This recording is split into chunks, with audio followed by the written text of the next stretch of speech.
Hello and welcome to the AskDrBen podcast. I'm your host, Ben Johnson. As a holistic-minded physician, I've spent the last 20 years looking outside the box and conducting research to find the true causes of skin conditions and other diseases. And while the focus of my work has been on aesthetic medicine and unlocking the secrets to reversing skin damage, this podcast will also include many other exciting revelations pertaining to you and your family's health and well-being. So let's get started. Hello, everybody, and welcome back to another Ask Dr. Ben podcast. So appreciative that you guys are joining me on a regular basis. I am really excited to talk to you today about a subject that is near and dear to my heart. Today, we're going to talk about how hormone toxins are affecting your children. And I really should put a parentheses and you behind it because a lot of these things may be quite applicable to your life and your health situation.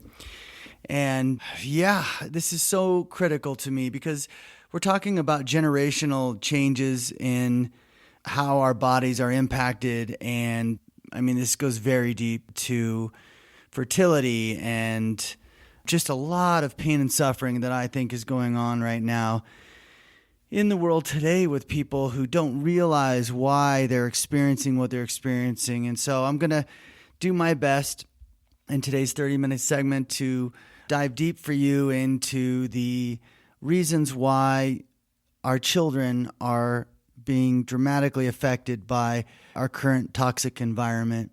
You know, all this started for me. I remember I was in medical school 30 years ago, and I was learning that there was this new thing happening, which was really interesting back then. And it was that girls were, starting their menstruation at a younger and younger age. And so where it used to be 13, age was dropping, it was down to 12. And then we were seeing a lot more often girls starting at age 11 and sometimes even earlier than that. And at the time, I remember contributing a lot of the effects of that to the hormones that were in meat and dairy products. I've mentioned them in other podcasts, the bovine growth hormone or whatever, there's a vast network of hormones used on cattle that are influencing our bodies. And so these hormones were affecting when a girl's period was starting. And while that was fascinating, it's not necessarily going to lead to a whole host of physical changes other than that. And things have changed since then. So that was about 30 years ago. And I think with each decade and with the increasing exposure to these endocrine disruptors, also called xenoestrogens, also called estrogenic toxins, and that's usually the term I throw out there. It's the most understandable term. So the onset and increase in the use of estrogenic toxins has changed that particular aspect. And now what we're seeing is more and more girls are having a delayed menstruation as opposed to an early menstruation. And so what is leading to that, or the many other diseases, quote unquote, and or symptoms that relate to it? Well, let's start by sort of identifying, and I'm not going to go in a tremendous detail. You're all welcome to go Google endocrine disruptors, estrogens, and start with the category of pesticides.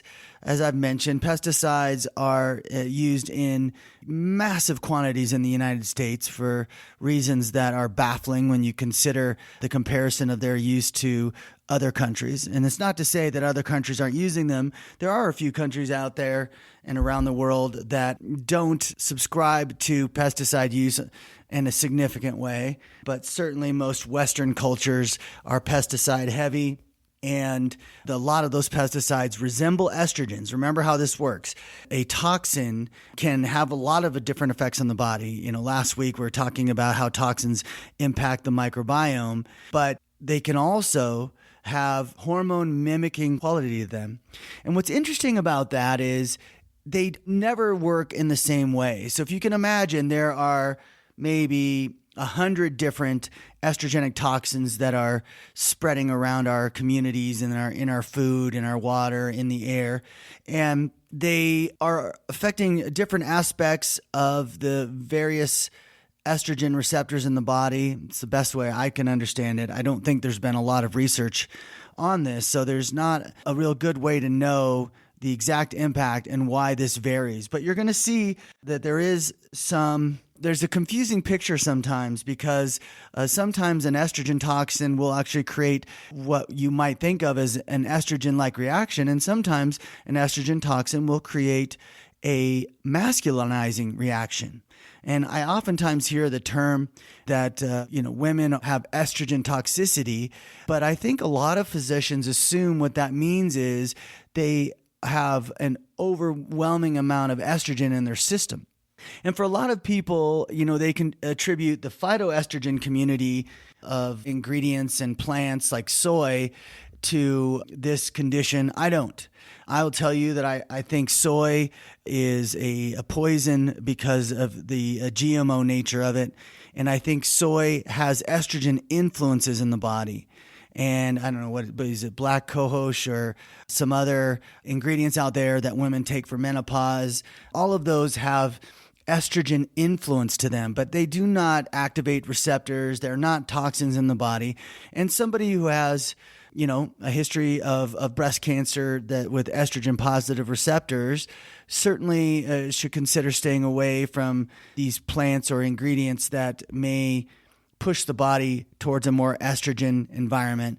But I would tell you, I don't think any of those phytoestrogens are causing breast cancer, whereas I think estrogen toxins are a leading, I don't know if it's necessarily a direct source of the cancer, but it probably is. But let's just say it is one of the main factors in this alarming increase in breast cancer that we've seen over the decades. So pesticides have an estrogenic component. You have a host of sunscreens that are very commonly used. The unfortunate reality of reef damage and coral reef damage has led to a decrease in the use of artificial sunscreens, which makes me happy. But I want to identify 3 specific sunscreens that I think you should be aware of: octinoxate, oxybenzone, and homosalate. Now, other sunscreens have other effects, like I believe octylmethoxycinnamate has a neurotoxicity effect on the system. But these in particular are what we call endocrine disruptors. They have an estrogen-like component to them. So it's octinoxate, oxybenzone, and homosalate. They're very commonly used in sunscreens. And as you know, like all summer long, we're slathering sunscreens on our children, trying to be mindful parents, and not knowing some of these harmful effects. Additionally, within that sort of category are parabens. So I've had many years of debate on parabens. I've never been a fan of parabens going back to my very first skincare line 20 years ago. But the debate is always around, well, is it harmful to the skin? The question for parabens isn't so much about the harm it does to the skin. It's the fact that they are estrogenic toxins. So once you rub them on your skin, and of course, so many women are rubbing this, paraben-laden moisturizers on their skin, or, so many sunscreens contain these parabens. So you might be putting a lot of them on your children. I appreciate the fact that not a lot of people are rubbing body lotion on their children. So parabens are more influential in the adult population, but still there and present, and something that you want to avoid. And then there are food preservatives, which in many cases are estrogenic, again, influencing the system. And we'll talk specifically about what I think that each toxin's impact in the body. And then finally, there's chlorine. And chlorine seems innocuous. We all think of, doesn't our body have chlorine? Well, our body has chloride, and it is not the same. And chlorine is typically used in the form of bleach. So it's a chlorine plus an oxygen, and some chemical variation thereof. And bleach is highly toxic to the system, and for reasons still not quite clear to me, is highly prevalent in our society. So as humans, in the Western world, we face about 1 million toxins a day. Many of these toxins are estrogenic. And so now let's describe for a minute what happens to the body when an estrogen toxin is present. So you've heard me say that several of the estrogen toxins I mentioned cause acne. And one of the ways that the body attempts to get rid of these toxins is through purging it through the skin. But in general, that takes a level of accumulation to happen. And so you have to think of your body as a reservoir. And each of us, based on our DNA, have an ability to remove toxins, one person better than the other. But in general, as toxins accumulate in the system, we reach a level where their influence can be very harmful to the balance of your natural production of hormones. And they can also have an influence, as I mentioned, on cancers and other diseases.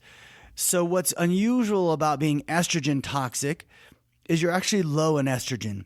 And the way I describe it is that as your body, your highly intelligent body, remember I come from this perspective that your body doesn't make a mistake, that it is aware of every chemical that comes through and it has a response to it because it's tapped into this universal intelligence, this universal consciousness that helps run the system.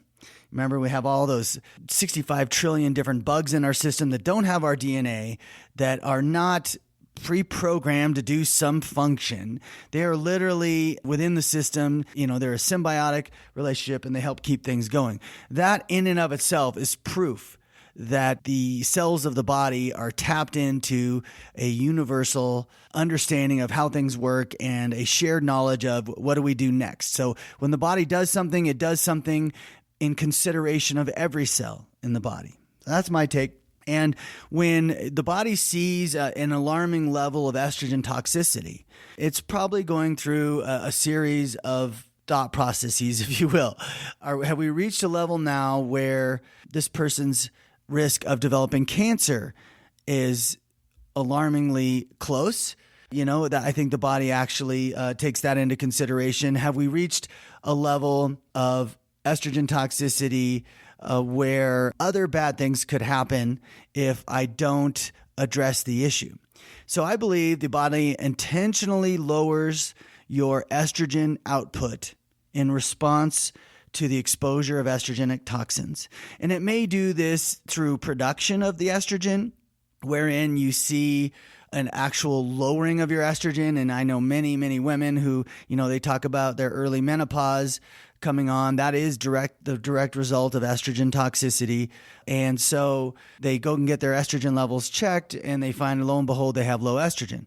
I also know women whose estrogen is not as low, but they still have the symptoms. And in those cases, I think we're talking about hormone binding proteins. And so the body is limiting the amount of natural, normal estrogen in the body.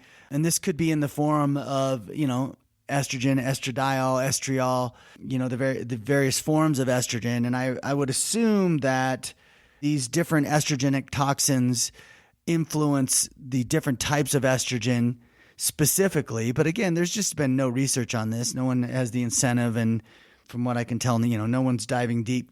So as a result of binding estrogen or reducing the production of your estrogen, what ends up happening is that you have a progesterone and a testosterone imbalance.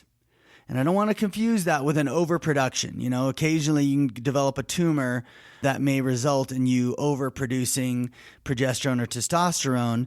But in general, you're not going to overproduce.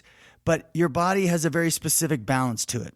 And by the way, I also kind of object to how religiously we follow the outcome of saliva and serum tests of hormones because, number one, they're not as accurate as we would like them to be. Number two, your body at any snapshot, which is exactly what you do, like right when you spit saliva into a cup or when you take blood, the time of day you take it influences it, right? And so you may be getting inaccurate information that is not reflective of you. But the main problem I have with it is that you are you and your estrogen level is unique to you.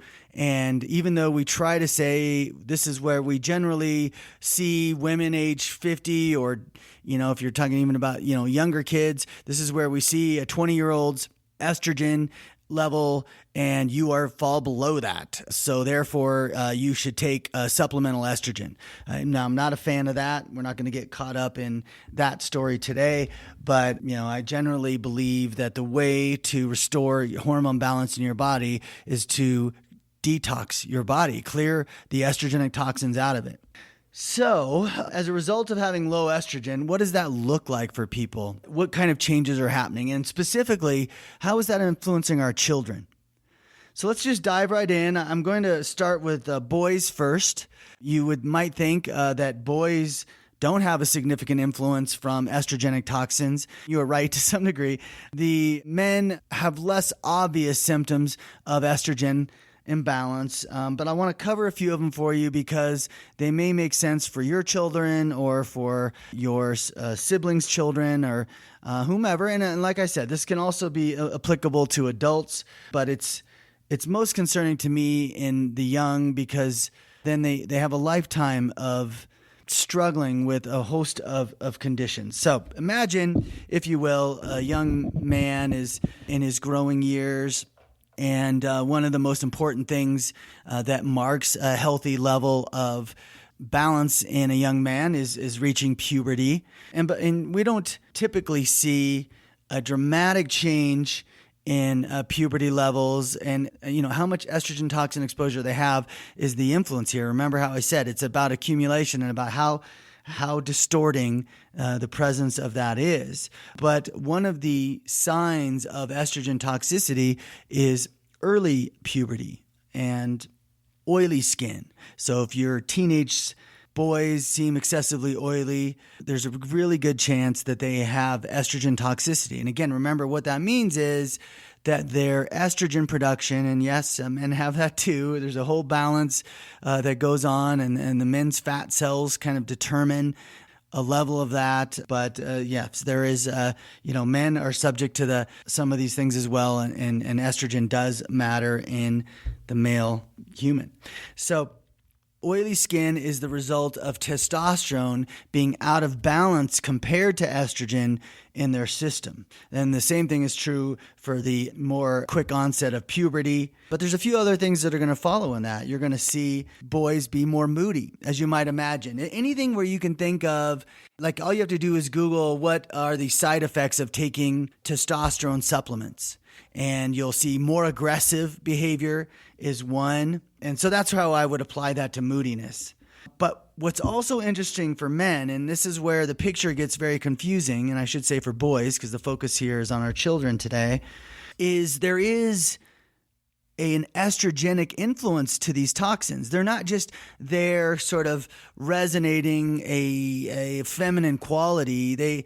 Each of the toxins has its own impact on various receptors, and those receptors can influence them in unique ways. So what you might see in young men is a feminine-like fat accumulation pattern. So you're going to see them gaining weight, and that weight gain is kind of in a female pattern. In particular, there's this condition called gynecomastia. So what gynecomastia is the development of breasts in men. I can't tell you how many young men I see who have developed this in their teens, because it does take a while to accumulate enough toxicity for that to start happening. And there's a feminization of the fat and where it deposits on the human body. So you might see more boys developing fat on their hips and buttocks and thighs, which is typically considered more of a feminine zone for accumulation of fat. But the gynecomastia can be really disturbing, and I'm not sure how successful we can be at reversing that. Unfortunately, there's some of these trends where the continual exposure to estrogen toxins can lead to a change in how fat cells sit in areas like the chest. One of the best ways to reduce gynecomastia is to get our children back down to a normal, healthy weight and a healthy body fat content. The other issue is related more to the estrogenic chlorine exposure. And again, that's coming primarily in the water supply, but it's in our chicken. They soak our chicken in bleach. They bleach sugar. They bleach flour. They bleach salt. And so the ingestion for boys can influence the microbiome. And that can lead to conditions like depression and diabetes. So if you have a child who has early onset diabetes or is a pre-diabetic and you're thinking, yeah, he really does eat a lot of junk food. It's that darn junk food and the sugar in it. My take is the sugar does have an influence on diabetes, but it's not the way that we think. You can solve diabetes by resolving and correcting the microbiome. This is proven in mouse research. So the focus here is on not ingesting substances like estrogenic bleach that will distort and destroy a healthy microbiome, and the net result is that. The other thing that within this category of estrogenic toxins that have influences the microbiome are food preservatives. The very nature of a food preservative is to be an antibacterial. And of course, our microbiome is made up of mostly bacteria. So you never know which strains of bacteria are being affected, influenced, and killed off within the microbiome, and how that could lead to, again, depression or diabetes in particular in men. And then finally, with pesticides, the estrogenic pesticides are still pesticides. And again, that is an antibacterial approach. There's so much antimicrobiome toxicity going into the Western diet. It's a tragedy and needs to be changed. So you've heard me advocate for that before. But yes, so for boys, the list isn't quite as long. You can see mood changes. You can see skin changes, which include oily skin. But I also want to include a couple of others, and this is going to be true for the girls too, and that is keratosis pilaris. So when you have a low estrogen, high testosterone, or a high progesterone testosterone imbalance, you will promote yeast in the body. And yeast causes acne in the upper face of the body. Really, it causes acne on the entire face except for that inch above the jawline area. That's candida acne. And low estrogen and the resulting imbalance of the other hormones results in an increase in candida. The condition is also called candidiasis. And that condition, depending on the strain of candida that they have, leads to keratosis pilaris, which are the bumps on the back of the arms, and facial acne in young boys. And so what's the first thing that dermatologists might put them on? An antibiotic. Really kind of the opposite of what you want to do. And then sometimes if the antibiotic is immunosuppressing enough, that might actually make the acne look better topically. It's a rare moment when an antibiotic is going to help, an oral antibiotic is going to help acne, even though it is still sort of standard of care in the medical community. I completely disagree with that. If you have a candida overgrowth, you want to treat that with a candida treatment. We have one called Skin Perfection. It's an elixir taken twice a day to keep candida in control. And I'm going to get to, it's a pretty simple solution for all this, which is nice. But the most important thing of my podcast is to bring the awareness to you, because when you're aware of this and when you realize that these things that are happening, these changes that are happening to your children are fixable and reversible in many cases, it's so empowering, and it avoids so much frustration and toxic therapy that comes, again, from the wrong approaches in medicine from my perspective. All right, let's shift over to the girls and how girls are affected by this process. Again, when you have a low estrogen as a result of your body seeing too many of these hormone toxins in it and adjusting to best suit you. Remember, this is not a defect of the body going, oh, hormone toxins, I'm a very sensitive being, I'm going to make less estrogen because I just can't handle it. It's not that. It is an intelligent response saying, wow, these estrogenic influences are dangerous.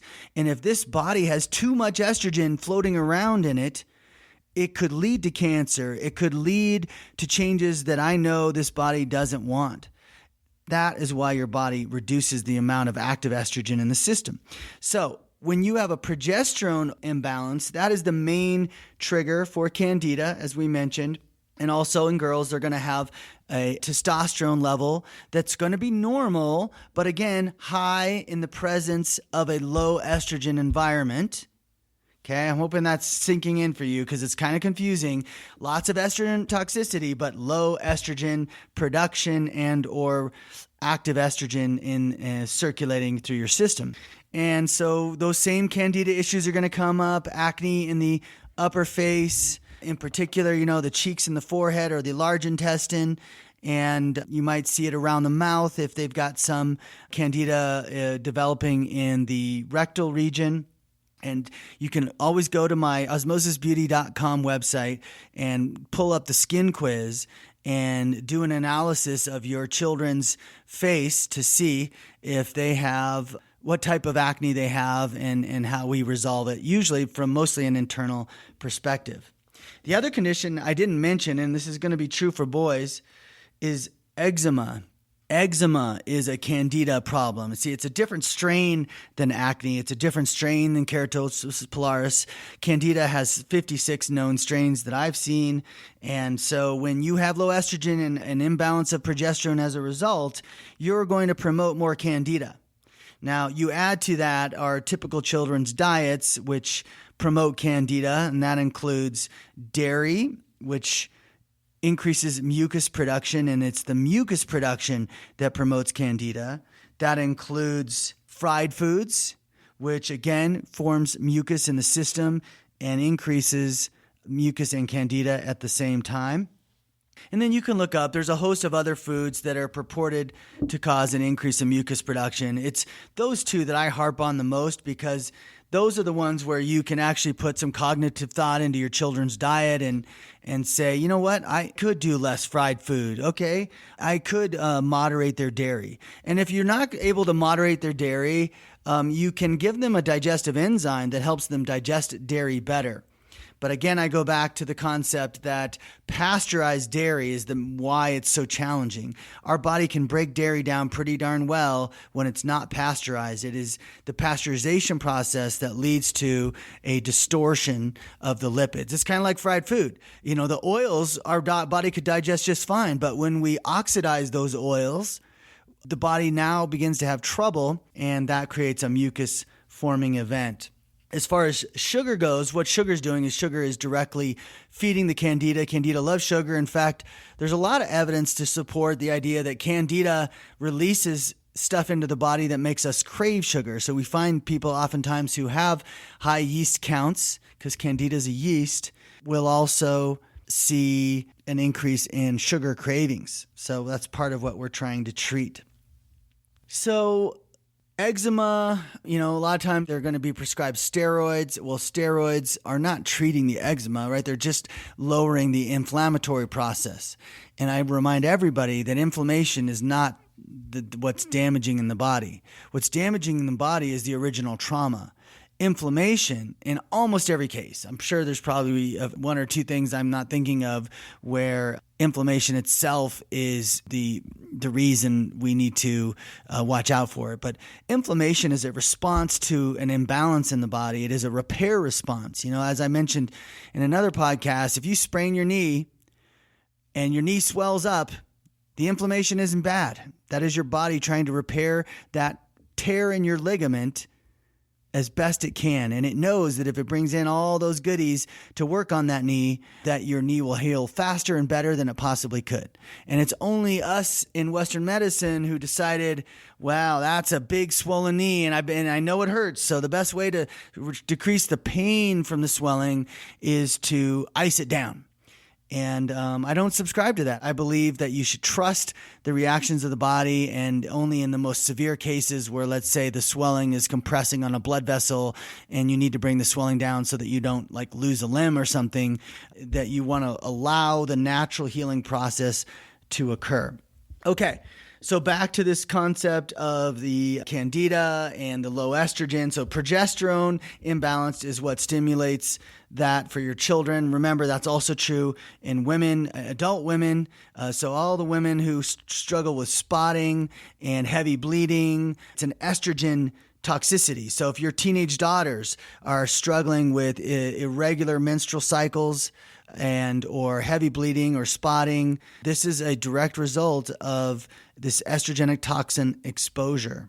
It's a big part of this story. They're also more likely to see a late cycle because estrogen is the key influencer when it comes to building up the ovaries and maturing the ovaries further to get to a place where you start to have that normal cycle. Estrogen is the influence on the uterus and the uterine lining to help build it up. It's the main influence. Obviously, the other hormones are involved.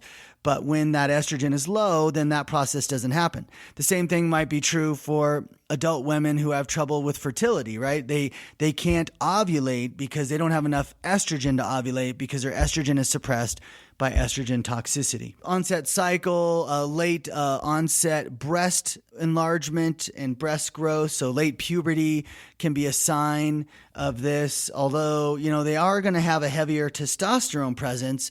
So one of the things that is a big flag for me, when I start seeing young women ages, let's say 8, 9, 10, 11, starting to develop facial hair before they've developed their menstrual cycle, it's a huge tell. A huge tell. Look for facial hair and excess body hair as a big warning sign to all you moms out there who are watching this stuff closely that the imbalance is significant and severe and you should address it right away. Now, why do they get facial hair and excess body hair? Because, again, their testosterone, which is normal by any other measurement, is imbalanced because there's no balancing effort by estrogen. And as a result of that, the body makes those changes. Young girls can also see weight gain from this, just like the boys. So where it's a little bit different is, right, I'm talking about in the boys, they get gynecomastia or breast enlargement, and the women might actually see a reduction in their full potential of breast enlargement because they don't have the proper presence of estrogen and the proper balance in their system. Now, when they develop facial hair, it's pretty much a permanent thing. Yeah, no, laser hair removal can do a pretty good job, but I mean, it's not like if you fix the problem, they are going to necessarily see a decline in their facial hair. But I will say this with some optimism that it is possible. It is absolutely possible to see a reversal in facial hair that comes from pulling the toxins out of their system. So, candida acne, keratosis pilaris, eczema, all in kids can be a sign of estrogen toxicity. You can also see low sex drive. So one of the interesting things that's come out recently is teenagers. And I know all you parents are like, good, but it isn't good, right? If it's the beginning of potentially low sex drive the rest of their life. It isn't good if it is the beginning of infertility that plagues them the rest of their life. So, I want our kids to have a normal sex drive. Trust me, I have a teenage daughter and I have a daughter who's in college. And so, I say that with some reservation, but I'm, obviously as healthy as our kids can be, we want that for them. What else? You're going to see increased moodiness as a result of this, just like you do in boys. You're going to see all the microbiome-related issues that we see from pesticide, chlorine, and food preservative changes to their microbiome that cause more depression and or early onset diabetes. You see the weight gain, and this is stubborn weight gain. And of course, adult women get this a lot. Like one of the most common cause of, I'll say obesity, but you could also just say a lesser than obesity, like weight gain, is estrogen deficiency related to this toxicity and the effect of that imbalance on water retention. You can also see painful menstruation. So a lot of young girls right out of the gate struggle with painful cycles that are the direct relationship of an imbalance and nothing else. But I'm going to finish on that by telling you that PCOS, I believe, polycystic ovarian syndrome, is caused by estrogenic food preservatives. And so you're going to want to try to address that as well. And isn't it interesting that the picture of a PCOS is cysts on the ovary, which I believe, again, is this inflammation response to these estrogen toxins, facial hair, and weight gain. That's the classic example. And usually it takes decades to get there. Like it used to be when I was in medical school, it was women in their 40s that were seeing it. But now, because the level of toxicity that's out there, it's actually happening more and more in really scary numbers to women in their 20s. So how do you deal with all this? Well, the way I would approach it is we make a product called Skin Defense. And I call it Skin Defense because, we're started as a skincare company first and foremost, and acne along the jawline is caused by food preservatives, and this treats that. And acne on the neck is caused by estrogenic pesticides, and this treats that. And acne on the chest and back is caused by chlorine/bleach, and this binds that. So the Skin Defense is designed to bind the toxins, clean the slate of your body. If somebody has a lot of facial hair, you're probably wanting to start them on 3 caps a day. It's totally safe to take every day. I take it every day. You face toxins every day. You need a detox every day. It is not true that activated charcoal robs your body of minerals. There's mixed reviews or mixed statements on that on the internet, but I speak with great confidence telling you not a problem to take charcoal every day. Your body's facing toxins every day. I believe you need to bind them every day. The women who are most affected and the boys take 3 caps a day at a max dose. It's just one time in the morning, 3 caps a day. You can best done on an empty stomach. If they have burps or anything unusual, that means there's something in their stomach cells that's binding them. I found that to be more often than not chlorine. So if they start off saying, it makes me burp, I don't like it, let them know that that's actually a sign that we're pulling toxicity out. And it doesn't take too long for kids to get back to a clean slate. I would anticipate, a 3-month protocol for a lot of them is probably enough, but you're welcome again to write me at drben at osmosisbeauty.com, and I can do what I do, which is remote muscle testing to see if I think they need something more or a different form of therapy. For the microbiome, we created a prebiotic called Recovery that is simply phenomenal at restoring the microbiome. It takes 3 months in most people. Sometimes in these young kids or the teens, you can get away with 2 months to replace their microbiome. But again, that's for people we think have had a lot of exposure to these preservatives. And quite honestly, not just preservatives, but the bleach and the pesticides. Remember, most of the bleach is coming at your children through the tap water that they're drinking. And so it's a real good idea to get a chlorine filter for your home. Remember, hot showers are a source of chlorine as well. So you might be really diligent on how you cook and what they drink, but you might also consider a chlorine filter for the faucet. And remember, chlorine, when they max out on chlorine, that's when they start breaking out on their chest and back. So that's your trigger to know that's the chemical that is giving them the most trouble. All right. What else is in our therapeutic protocol? We do have a hormone relief elixir, which mimics through frequency a hormone balanced system.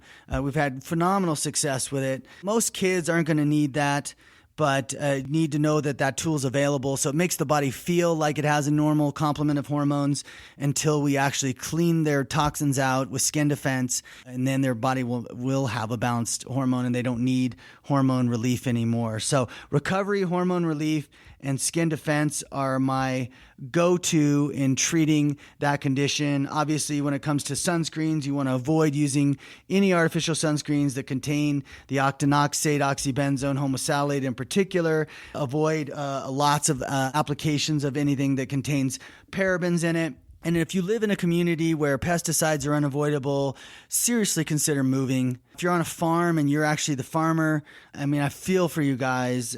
It's really like a frontline situation. And, adult men, they're influenced by all of this as well. And with gynecomastia, with moodiness and all the things we've discussed in here. So, it's something to consider. I do think pesticides are the leading cause of breast cancer, estrogenic pesticides. So you want to get this stuff out of your system. Now, how do you know you're high risk if you're a woman? And I know I'm going over time here, but how do you know you're at high risk as a woman of estrogenic exposure? If you're starting to get fibrocystic breast disease, that's a tell that your system is overloaded, and Skin Defense resolves that pretty quickly.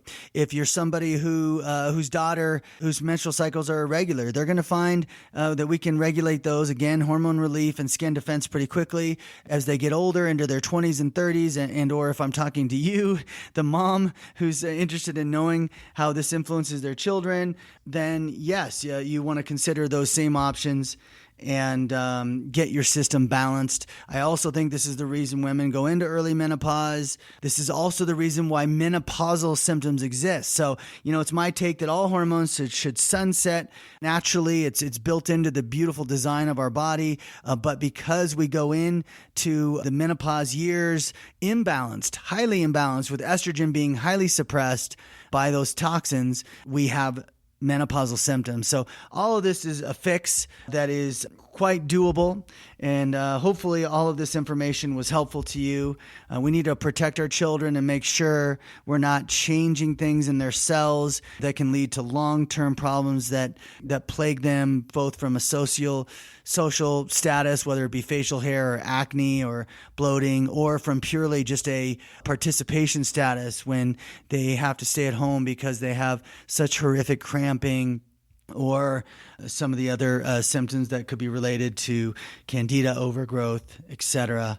So I hope this was helpful to you. We'll talk to you again soon. Thanks again for joining me. Remember, these podcasts at AskDrBen come out weekly. I hope you'll share them with your friends. I think this is really important information to get out there. And you can also find me giving Instagram. You can join my Instagram at Osmosis Beauty, where I'm doing a bunch of Insta Live videos to help educate you on a variety of subjects, including beauty. So with that, I will leave you. Thanks again. I hope you've enjoyed this episode of Ask Dr. Ben. Please leave a review if you can, and subscribe to the show on Apple Podcasts to get access to all of my upcoming episodes. My website is osmosisbeauty.com, and you can find me on Facebook at Osmosis Beauty. And you can also follow me on Instagram at osmosis_beauty. Thanks for listening.